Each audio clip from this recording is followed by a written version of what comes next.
So, Stephen, thank you. Thank you for being here.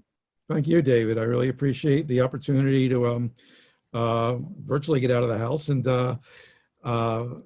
talk with you, of all people, about Facebook. Well, thanks. Thanks again. You know, I wanted to start with your epilogue. It's interesting. Last I looked at the poll, if I can get it again in front of me, yeah, 54% of the people who answered the poll are on the somewhat or overwhelmingly negative side of the social impact of Facebook. Your epilogue is interesting because you had this extraordinary series of interviews with Mark Zuckerberg, and in the epilogue you recount your last two, in which you really confronted him with the big questions of, you know, how much wrong did Facebook do, and how much, if at all, does he regret it? And not surprisingly, especially for me, his response is, we're good people. We really are always trying. Our fundamental impact is positive. And, you know, yes, we've erred here and there, but that's churlish, more or less, to fault us for the relatively minor negatives that have happened, because in the end, we're making the world a better place. Do you buy that? Well, I would quibble with characterizing his reaction to say it's churlish to criticize Facebook. He gets that it's justified to criticize Facebook, but you're accurate in saying that the abiding belief is that Facebook does more good than ill, and that the sins they committed, and they now own up to the fact, you could argue how heartfelt they feel this, but they do own up to the fact that they have committed sins, but they feel that overall people should recognize that Facebook does more good than evil. When I glanced at the poll, I don't know if it's changed. It was unbelievable. 37% said somewhat negative, 37% said somewhat positive, right? So if you take away the extremes, it's a coin toss whether we're better off without it or not, right? So, which is amazing. And I feel that I got to a place with Zuckerberg after years of interviewing. I interviewed him a number of times before I started the book in 2016, and interviewed him, I think, 9 times. I counted it. I even got it wrong in the book. I thought it was 7. Then I went back and said, wow, I actually sat down with him 9 times. That's how many times I interviewed him, by the way, yeah. 10 years, 11 years ago. And we got to a level where I could ask him anything. And we, you know, and I think he got as candid with me as he has with any journalist, particularly after all the trouble they've had in his time on the hot seat. And he believes that not only is Facebook more a force for good than or forget evil, that more the force for good than bad, but he thinks that Facebook has changed in the last few years in a significant way, and people haven't recognized it. He's very frustrated that people haven't recognized it. And to me, that winds up to be almost the bigger question is, you know, clearly Facebook has made changes. They spent a lot more money to address what they did wrong than they used to. They're a lot more sensitive to criticism and understand they have to respond more quickly.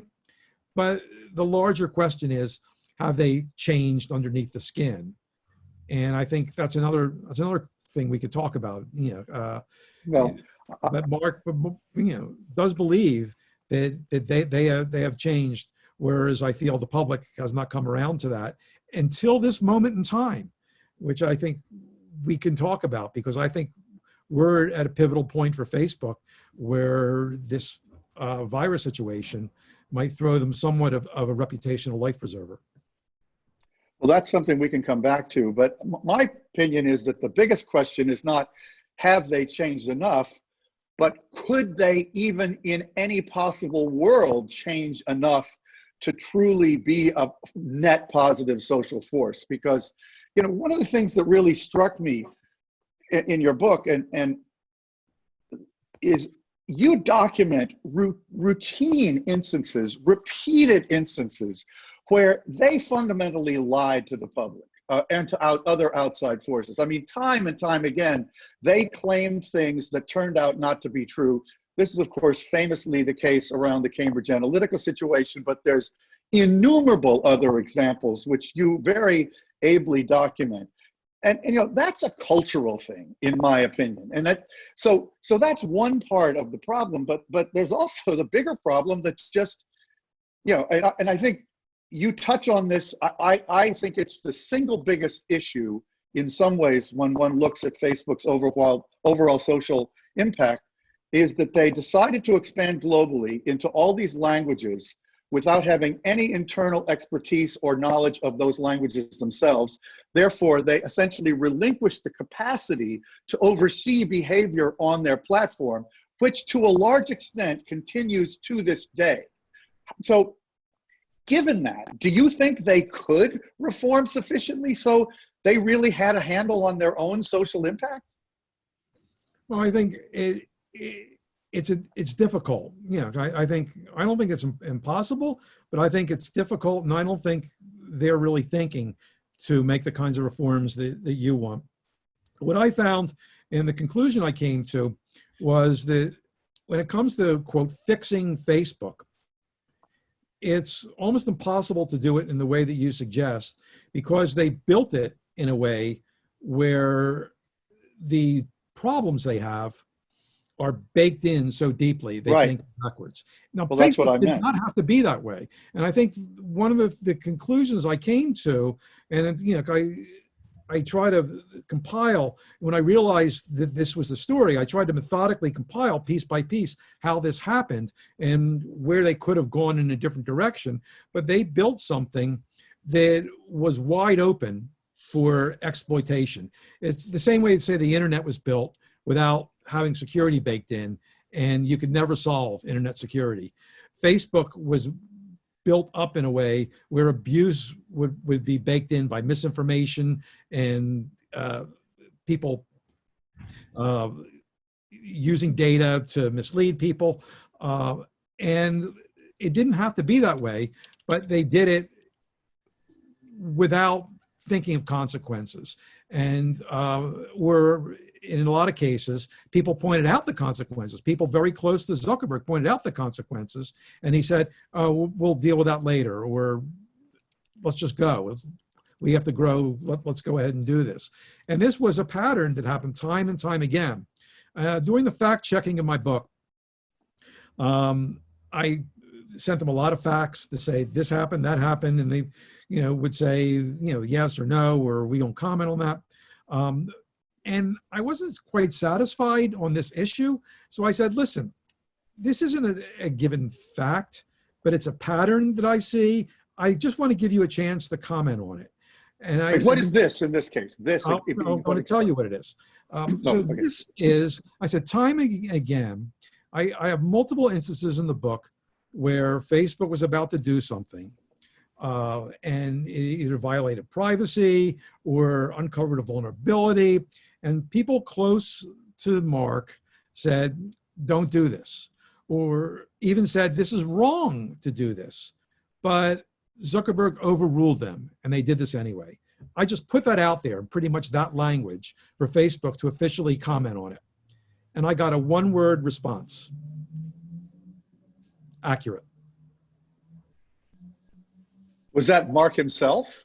No, it was, well, I don't know if it went up to Mark, but that was during the official fact-checking process. What do you think that meant? Well, I mean, I had my facts right, and that was the case. That's a big part of the story of Facebook. But it doesn't answer the question. How could that possibly be the case? What do you mean? I mean, that's history. I know it's history, but it's so disturbing that, and also you were referring earlier to them when you talk about Facebook, and let's face it, in this company, it's he. There is one person who is all powerful, everyone else falls in line behind. So the fact that the Fuhrer of Facebook has repeatedly, What did you say? What? I called him the Fuhrer of Facebook, All right. repeatedly has refused to entertain truly legitimate and sometimes desperately worried concerns that were really should have been heeded in retrospect. That's scary. Well, that's the way he sees the world is shaped by who he is and his experiences. And some of the experiences you wrote about in your book, that some of them happened very early.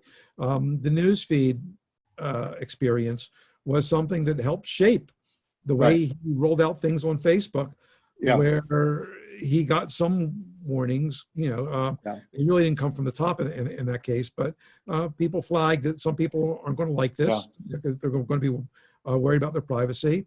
And he went ahead and did it anyway, and brazened it out. Got some data that people were using it more, and figured, wow, what I rolled out, they say they don't like it, but they like it. And it turned out in that case, he was right. And that shaped his future decisions, feeling that eventually people will like this. They do want to share. What's weird? It wasn't until after Cambridge Analytica that he actually said, and he didn't say this to me, he said this to my boss, Nick Thompson. He said that we prioritized sharing over privacy. People thought that sharing was more important than privacy, and we got that backwards. And it wasn't until 2018 that he figured out that the order things should go in: privacy and sharing. Yeah, well, not only that, but you point out in the book that, another thing that he realized very, very belatedly had been an error was that when he hired Sheryl Sandberg, he gave her responsibility for literally everything except engineering and product. So legal, policy, even policy as it applied to what the engineers and the product people had put up. And she basically made a lot of decisions that came back to bite them. And it wasn't until, as you put it at one point in the book, a decade later, he realized that had been a mistake. Yeah. Even the chief security officer reported up to Sheryl through a chain of people. And I was struck when I learned that chief security officer, Alex Stamos, never had a one-on-one with Zuckerberg during his entire time there. A C-level executive in charge of security. Well, Stephen, tell me this. What has been the company's fundamental reaction to the book? Well, not everyone reacted in the same way, but how did he react? well, first of all, I'd say overall, the reaction I've gotten from Facebook people directly has been, wow, you were really tough, but you were fair, which is what I told them I would do in the beginning. So I feel I've lived up to the one promise I made to them. I didn't promise them that they would see the thing beforehand. They didn't. They gave me extraordinary access. I'm grateful, but all I promised them was a fair shake, which I feel I gave them. So to answer your question, Zuckerberg himself contacted me. We have a pretty open channel on Facebook Messenger, Natch, and he said that he disagrees with some things in the book, but he saw firsthand how hard I worked, and I don't think he said it in these words, but thought I did it fairly or certainly honestly, and he appreciated that. That's interesting. That's a contrast to my book in one sense. He never read my book because it made him too uncomfortable. He relied on. He read every word of my book either. Priscilla had read my book and told him what to think about it, and a lot of his colleagues and Sheryl and others. But he's obviously grown up. But you and I were talking a few minutes before we started, and you mentioned that the London Times had reviewed your book and said that it proved that Mark Zuckerberg is a monster. which is so interesting because I think what you do is simply present the facts and let the reader decide. And I continue to be unable, even having read your book and knowing an awful lot about the company, to make a conclusive decision about whether he's ultimately, I don't know. I can't even finish that sentence. I'm just confused. Let me even say that we're really not talking about the way I approach pretty much everything in long form narrative. To me, this is a story. It is a true story. It's an important story, and I tell the story. I'm not one to write a polemic. I'm not going to say, I have concluded that Facebook is evil or Facebook is more sinned against than sinning. I'm going to tell you the story, give you what I have. I'm going to shape it like a story because that's what it is.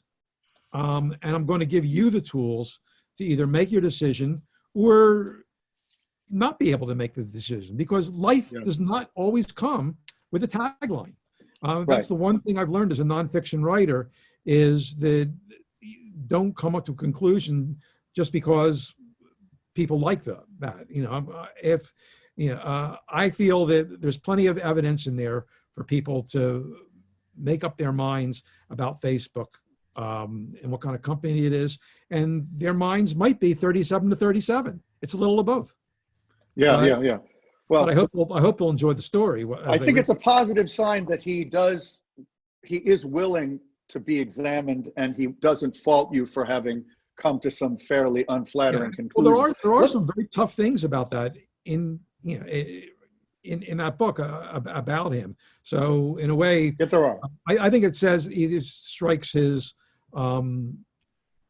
openness, or another way of look at it is his detachedness, his way to take things logically rather than emotionally. Yeah. I want to ask you about a couple of quick things, very specific things, and then I think we've got a lot of people who want to jump in here. Sure. When you look at the current situation of how Facebook manages itself and the American political system, how worried are you, having become the world's leading expert on this company's capabilities, that it will be dangerously manipulated to distort the results of this year's elections in the United States? Well, I don't think, let me put it this way. Facebook has spent a lot of energy and resources to mitigating some of the problems of 2016, but I still feel that overall, it's not going to be a positive force in the election. That's bad. And I think in part because the platform works too well to reflect the divisiveness and manipulation that exists in the population and our political system. Right. So I'm not saying Facebook is ruining our system. I'm saying Facebook as constituted amplifies what's wrong. And well, actually, yeah, that brings me to a question I wasn't going to ask you right now, but Roger McNamee's book is the most recent other book that really dove deep on this company, Zucked. And his fundamental premise, and the book is entirely about the idea that Facebook's capacity to amplify fear and anger as its primary kind of mechanism is the basic thing that is wrong, which he argues is essentially unfixable, which seems like you were just tending almost in that direction. I guess where we part ways is, it almost is like Roger is saying that they said, hey, fear, that's good for us. Let's amplify it. I actually feel that it's more viral. That's good for us. Let's amplify it. And when they learned it was fear that was also amplified, they felt, gee, how can we mitigate it a bit? A bit. One last thing before we go to the audience or whatever they're called. This whole privacy-focused platform move, first of all, is it really going to be that way? a train that has left the station, and encryption really will become sort of the defining capability of these communications platforms? And what's your, are you worried about that? Well, I'm of a couple minds about that. I wrote a book about encryption, in the crypto wars, and I tend to like end-to-end encryption. There's ways, again, that Facebook can mitigate this. They're taking some steps towards it. They just recently, limited how much forwarding you could do in WhatsApp. Still way too much. But what I find fascinating about this privacy-focused platform, and which really is intertwined with all the properties that Facebook bought, specifically WhatsApp and Instagram, and Messenger, which it didn't buy, but it created, becoming part of a family, really came from Zuckerberg's own hurt. And this is one thing that he had admitted to me that I hadn't heard him say elsewhere, at his own early communications being exposed from the lawsuits that came from the famous Business Insider chats, sequences, and such. He actually told me that one reason why he embraced encryption is because he didn't want that, to happen to people. It happened to him, and that's why he destroyed those notebooks we haven't talked about, which I wrote about, where he wrote up the plans of Facebook in 2006. So, to me, that was an extraordinary admission. But I feel that the big story of that is how he took over those franchises where he promised independence to the founders and brought them all together. And that's a work in progress. So it's unclear how far. Promised independence and then broke his word, basically. Well, he did break that promise. His explanation, when I asked him out directly, is, well, how long does that happen? When you buy someone's company, do they have the right to operate it without your oversight? And the founders of those companies admit that he has a point there, and that they shouldn't have. In a way, they did take those promises to the bank, and they cashed their checks. Literally, they certainly did. Yeah. Would you just quickly, before we leave this, describe the privacy-focused changes that are actually happening or will happen, in your opinion? Well, I mean, it comes to end-to-end encryption to protect your communications. And it's an emphasis away from the news feed and towards private communications and ephemeral communication. So that's where you see it in Facebook itself. Stories is very important to Facebook, and this is something not invented by Facebook, of course, but by Snap. And it's increasingly more and more of what people do. It's dominant on Instagram. When you use Instagram now, you probably spend more time on stories than you do on the stream. And he's tried very hard to make it more of a dominant part of Facebook and the other properties. That is a privacy feature because that stuff doesn't hang around and only your friends see it.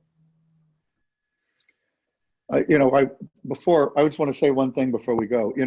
I see a real connection here between the problem that I continue to see as, of all their problems, probably the biggest one, which is their inability to monitor behavior in probably well over half of the multi-billion users of Facebook because of the languages they speak.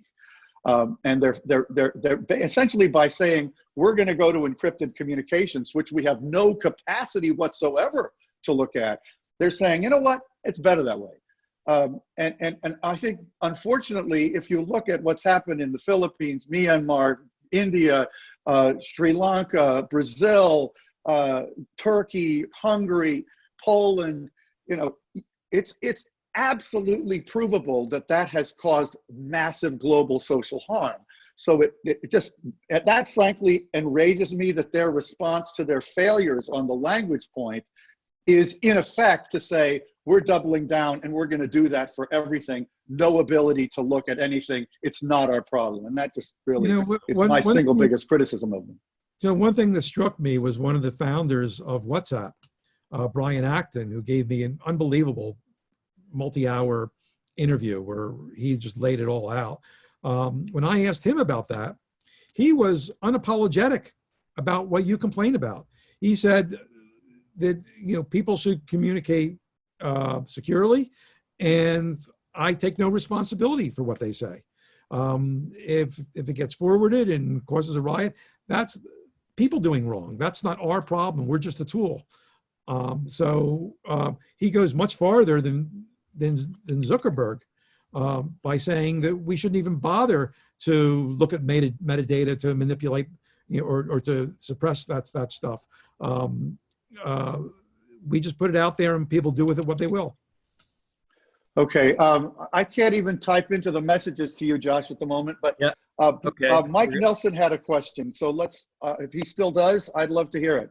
Yeah, so we're going to go around. We have a lot of questions. I think it's important, just ID yourself and try to make it a quick question, not a long comment. We have a lot of people that want to get their voices heard. I disagree with that. It doesn't have, I can't be long, but it's entitled to be a comment as well as instead of a question, but it can't be more than 45 seconds.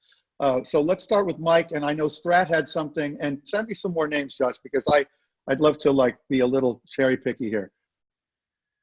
Thanks a lot for the chance to listen in on an incredible conversation. I'm Michael Nelson. I'm now with the Carnegie Endowment for International Peace, and I'm a technologist, so I'm glad to hear all the questions about design. And my question is about design.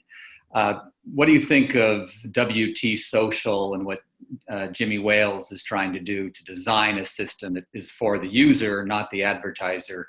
And in particular, what do you think should be done about anonymity on social media that ensures better quality comments, more accountability, but also the privacy that people need and want?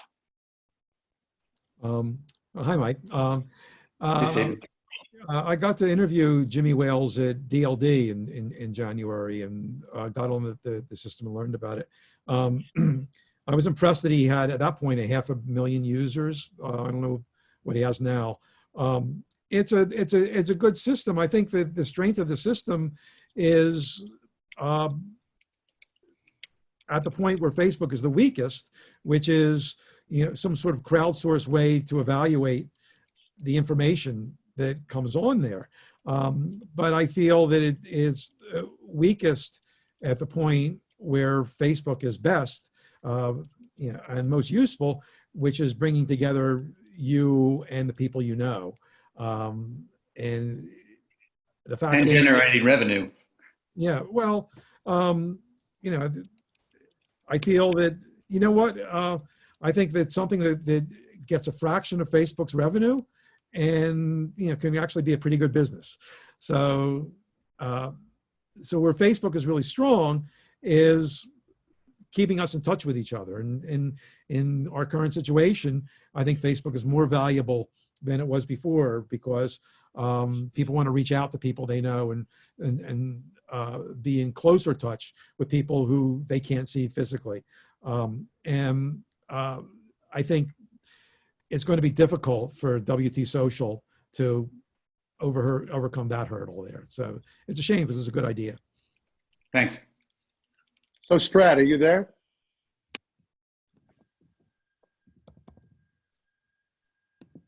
I'm going to unmute him. There we go. Hi, Stephen, David, Josh. I'm wondering what you think of the argument that the real issue here isn't Facebook, but irresponsibility at the personal level. That, Mark Zuckerberg has absolute individual control over Facebook. Isn't he ultimately responsible rather than Facebook as some sort of corporate entity? And shouldn't we be thinking about the character of people who are making these decisions rather than treating them the way we used to treat Exxon or General Mills? Well, I'm not sure what you know, the remedy of that is, I think you'd have to go backwards and say that someone can't control a public company in the way that he has, in the mode that Google did, and previously like the Washington Post and the other and models for that. You know, I did know that early on that the story of Facebook is in large part the story of Zuckerberg. That's why I got into his biography. I talked to his parents and learned what he was like as a kid.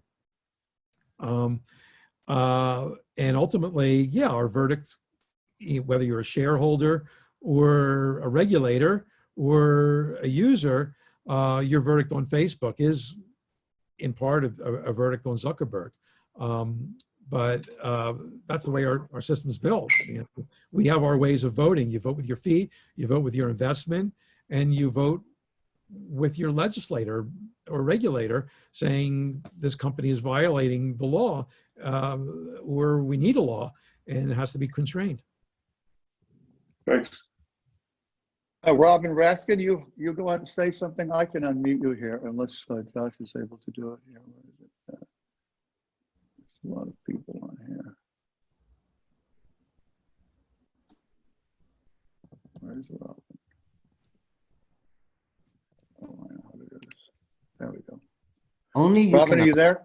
There you go. Yes, only you can unmute me. Thanks. Josh Thank and you I so can. much. This has been great. Identify yourself and Finished the then book. It gave me great pleasure and insight, but I'm watching the Zoom news now, and I'm seeing Zoom facing some of the same things that Facebook faced at one time about privacy and sharing data and keeping users safe. And again, because they didn't anticipate how quickly they would grow, I think is part of it. Yet they're reacting very differently, and I personally think better. I just wonder if you have been watching that at all, have any feelings about that. Are we watching another Facebook moment? Mm-hmm. I think that the circumstances are so different that it is tough to compare. Facebook sought the kind of growth that was thrust on Zoom. Right? So, you know, so I feel that Zoom found an audience that it hadn't anticipated, or maybe it happened way before their timeline, whereas Facebook tried to rush its timeline as quickly as possible. So I'd say in that sense, they were culpable, you know, in a way that Zoom isn't.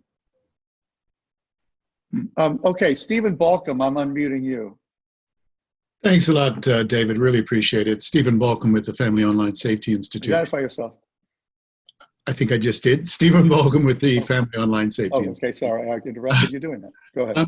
My laptop is actually sitting on The Age of Surveillance Capitalism by Shoshana Zuboff because it's such a thick book. Mine too. Yeah, Facebook and one of that. It lifts everybody. It lifts everything up. I'm mindful not only of her writings, but also Zuckerberg himself 2 years ago at congressional hearings said that there will always be a free version of Facebook, which made it suggest that there might be a paid-for version of Facebook, which wouldn't require ads and the kind of surveillance that Zuboff talks about. Do you think that there's ever going to be a prospect that we could move, or there would be two tiers of Facebook, two kinds of Facebook? I think only under extraordinary pressure. I feel that each time they're asked about this, they just double down on this model. And their rationale is that people around the world won't be able to afford it. But I think ultimately is that that's where they've cast their lot. And I feel, even in WhatsApp, when they charged $1 a year, they got rid of that. And they said, no, we just feel that the paid model doesn't work. If they went and said for $5 a month or whatever it was, you'd have an ad-free Facebook, or we wouldn't keep your data. I think it would just cut the legs out under the ad model for the advertisers to be deprived of some of their best customers. So I don't anticipate that happening unless they're under severe regulatory or legislative pressure. Thanks.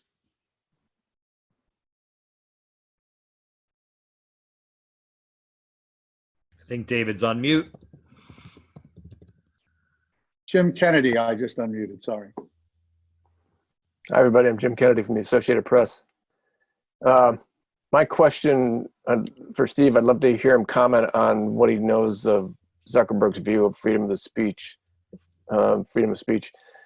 because it doesn't seem that he is very willing to take responsibility for screening misinformation on the platform. They do some of it. We're a part of that, but it's in my opinion, it's kind of amounts to window dressing. What's his core view of freedom of speech, and why is he reluctant to take responsibility as a publisher? Well, I think the term he uses more than freedom of speech is freedom of expression. It really wasn't until, maybe a couple of years, well over a year since he started Facebook in the dorm, that he really began thinking about this. And he tried to do a little revisionist history in his big Georgetown speech by saying, oh, it was during the Iraq War and we wanted people to talk about that. And believe me, I've been through every interview he's given about the early days and interviewed him a number of times myself. Maybe David can comment on this, but I never heard this Iraq stuff or anyone mention that back then. And it wasn't around 2006, he began to think of Facebook more in that way. And he wanted it as a platform for people to express themselves, and he felt that would help Facebook grow. It wasn't just something where he was like all of a sudden Brandeis, but it was something that was good for Facebook as well. I think that, again, in that case, he's cast his lot. He's been forced bit by bit to mitigate that when examples have been proven to be destructive. And, as you know, there's a lot of cases where the First Amendment protects speech, in the US at least, that have no business being on a platform like Facebook. And they admit that. And that's why they police hate speech and terror and things like that. And I think that in a way, partly he's sort of embraced this as something that in the abstract he wants on Facebook. And it's hard to tease out with also the problem of how difficult it is to police stuff each time you add it. But I think the coronavirus is a good example of when Facebook quickly identified something, misinformation about coronavirus, a new category that's protected by First Amendment speech, but bad for Facebook. They didn't hesitate. They didn't have to say, gee, how hard it is to do this. They realized the horrible consequences that would come of them if they allowed misinformation to flourish.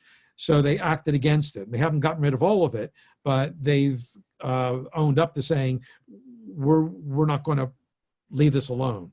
So I feel that it'd be nice if that were the model for more things on Facebook, that they protect the people on more aspects without having to be dragged into it, kicking and screaming. Okay, thank you so much, John Suter. You're on.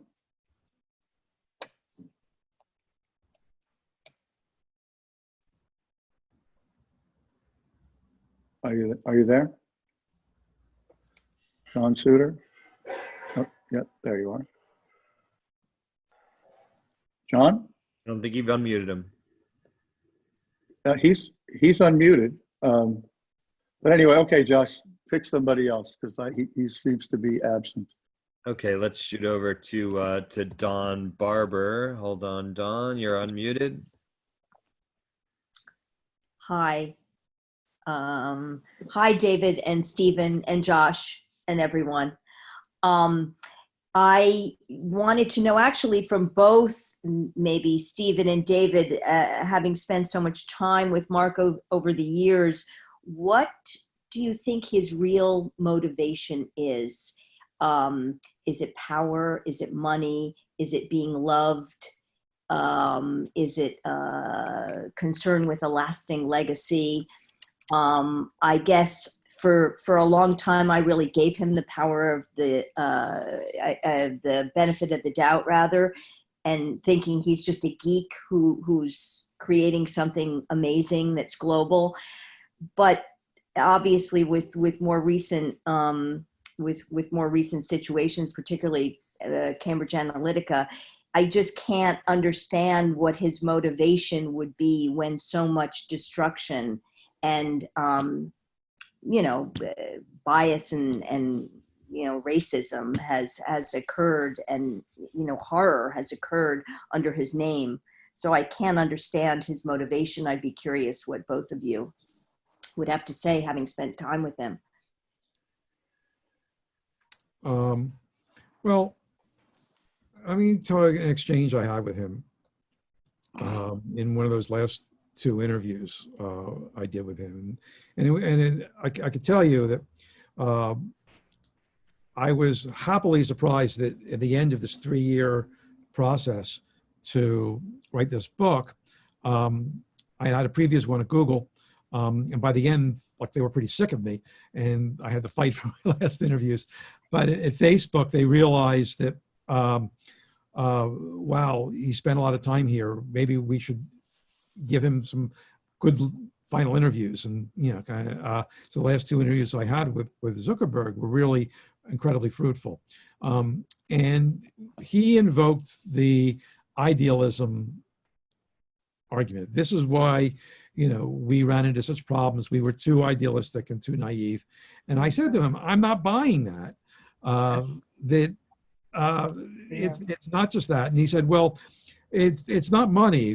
People who know you, who know me, will tell you that it's cynical to think I'm out for money. I'm not out for money. I said, no. I actually agree with that. I don't think it's about money for him, but the people who know you, and what I've seen is that you're unbelievably competitive, and and that drives you. And he gave me one of those stares that he sometimes get, and he said, well, yeah, there's something to that. He's unbelievably competitive, and he wants to win, and he wants Facebook to win. And I think if you look at, I get into real detail about their growth strategy and the growth team early on, and that was part about winning, moving fast, breaking things sometimes. So I think that's a big part of his motivations. To connect the world isn't just idealism. It sounds like a nice thing. It isn't in all cases, but definitely it's part of winning for him.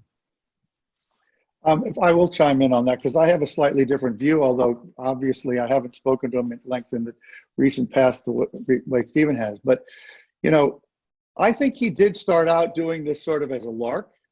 And then he realized, wow, I could really have an impact on colleges, adults, the world. And he got very excited about that. And there's definitely a major strand of idealism in him that comes from his parents, who are my generation, kind of like hippie-ish thinkers from the 60s and some of their mindset, and he embodies some of that. So he does have this idealism. On the other hand, I think the competitiveness dovetails with the money. And I think the fact that you cannot exclude from your analysis of who he is and what motivates him the fact that he is worth $80 billion and he's the richest person of his age in human history. And that is something that he wants, and it happened for a set of reasons that he largely controlled. And he could have made decisions at innumerable points along the way that led to less profit for Facebook, and he chose not to. He was highly influenced by Sheryl, that's true. But I think the competitiveness comes in that I think at a certain point, and some of his friends have told me this, he actually wanted to be richer than Bill Gates. And I think in his heart, he still does. And that's a part of the competitiveness. It's sort of stupid, but also you don't get to be worth 80 billion by accident. That would be my basic point. Right. Well, Facebook, I don't really disagree, certainly with the part about how he related came by the idealism, but that growth just dominates at Facebook, and the reason why they needed to make money was so they can grow faster. And then these sub goals for Facebook to be wildly profitable, for Facebook to grow, these sub goals to get the mission of connecting everyone became goals in and of themselves, and sort of took over and became equal or just as important as the main goal, and fueled themselves in kind of a sorcerer's apprentice way. Great. We have another question out there from Mikhail Ekman. Let me unmute you. Are you there? I am there. Thank you very much. And thank you, Stephen and David, for a truly fascinating discussion. I'm Denmark's tech ambassador based here in the Bay Area. My sometimes ungrateful role is to try and engage the big tech companies on some of the questions we're discussing here on behalf of my country. I have two questions to Stephen and maybe David as well. First, what would be your advice to governments around the world, and maybe in particular a government like mine, a small European country with a strong tradition for privacy and combining privacy and innovation? I haven't read your book. I surely will after this discussion. It's deeply fascinating. But what would be the role of governments going forward? And secondly, if you're comfortable commenting a little bit broader, how much is this a unique Facebook question versus a broader industry related challenge? Thank you. Well, the second first, I feel that actually it is part of a broader challenge. Facebook is just the company that makes the most of the opportunities that we have given them, in the United States, probably more than a lot of other countries, because we don't protect people's privacy. Our laws are inadequate to do that. What I would advise any legislature to do would be go backwards and figure out what basic privacy rights people should have. And obviously we need to go farther than what we have, and lay those out in a way that Facebook and everyone else has to adhere to those laws. I don't feel that gathering data and allowing advertisers to target in the way that they have should be something that should be allowed, and people specifically opt in and know what they're opting into. And there's a lot of rules along those lines that I think would have to be followed in order for people to have their privacy protected. Things like that would make Facebook and other places change their models. It would make data brokers change their models. But I think it's absolutely essential that we have regulations like that and laws like that, because our privacy situation now is a total mess. Just even that the thing, it's not just about privacy though, it's about democracy, right? And how there's so many impacts Facebook has on the functioning of democratic systems. And then there's this bigger question of what should be the intersection of not just Facebook, but also Google and Amazon, and to some degree Microsoft and Apple, maybe even Alibaba.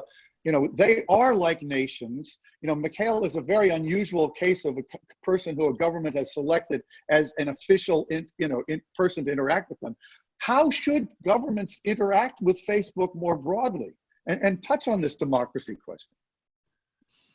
Well, clearly, I think something like, you take the political ad policy, which I feel is one of those areas where, this free expression stuff is just ridiculous.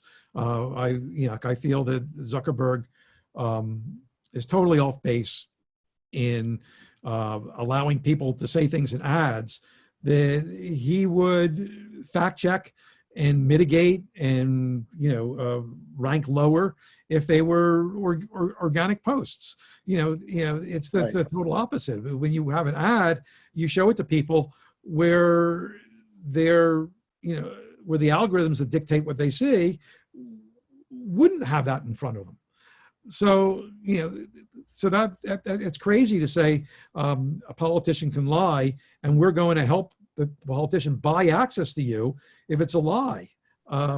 And we've seen that when Facebook wants to, or it has to, it will police what goes on in its system. So I feel that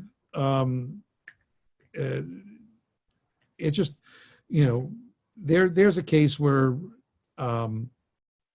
there's just no good explanation for why they're pushing that out, and it is harmful for democracy. We need better.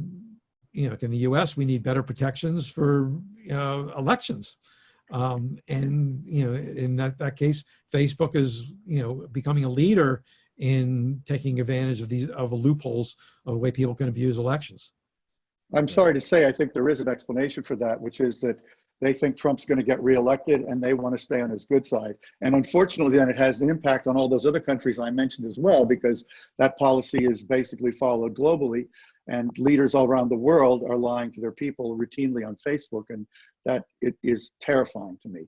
But Josh, I think we have one last question from. Yeah, we're going to try to wrap at noon because we know that everyone probably has something, their next Zoom call or meeting. So let's go to Reza Jafari for the last question. You there?